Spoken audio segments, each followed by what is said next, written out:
काही सिनियर आहेत, अजून काही सिनियर लोक या ठिकाणी बसलेले आहेत, त्यांना संधी द्यायला पाहिजे होती. पण मी आपल्याला पुन्हा आश्वासित करेन की जे अपेक्षित आहे त्यांना प्रत्येकाला संधी मिळणार, प्रत्येकाला आम्ही संधी देणार आहोत, कोणाला डावलणार नाही.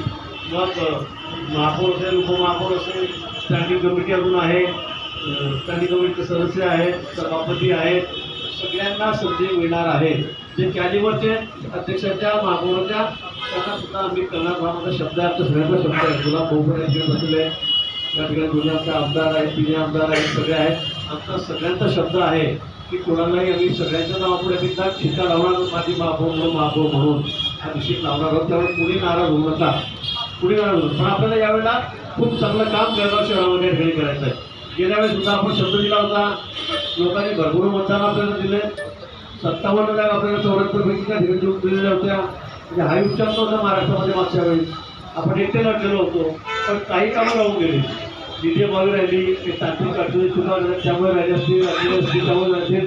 पण आता रस्त्याची कामं सुरू आहेत.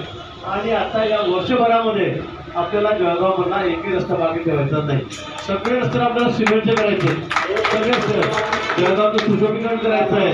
स्टेडियमचा प्रश्न तो पूर्ण मार्गी लावायचा आहे. 250 कोटी रुपये स्टेडियमसाठी आणलेलं आहे. नवीन स्टेडियमचे आपण पद्धती जोडले, त्याचं त्या रिपेअरचं काम चाललेलं आहे. अनेक गोष्टी आहेत. मेडिकल हब आता पूर्ण होतोय, तो आता पूर्ण होईल. आणि अनेक गोष्टी आहेत की ज्या आता आपल्याला या ठिकाणी करायच्या आहेत की जेणेकरून जळगावकरांनी आपल्याला पुन्हा सतत दुसऱ्यांदा एवढ्या मोठ्या बहुमतावर येऊन दिलेला आहे. तेवढा पुढे विश्वास तर ते आपल्यावर टाकलेला आहे. आता मात्र या विश्वासाला अजिबात करायचा कामावर नाही. ते सगळं नगरसेवकांना सांगेल की आपापल्या विभागात, आपापल्या प्रभागामध्ये अतिशय प्रामाणिकपणे काम करा. जी कामं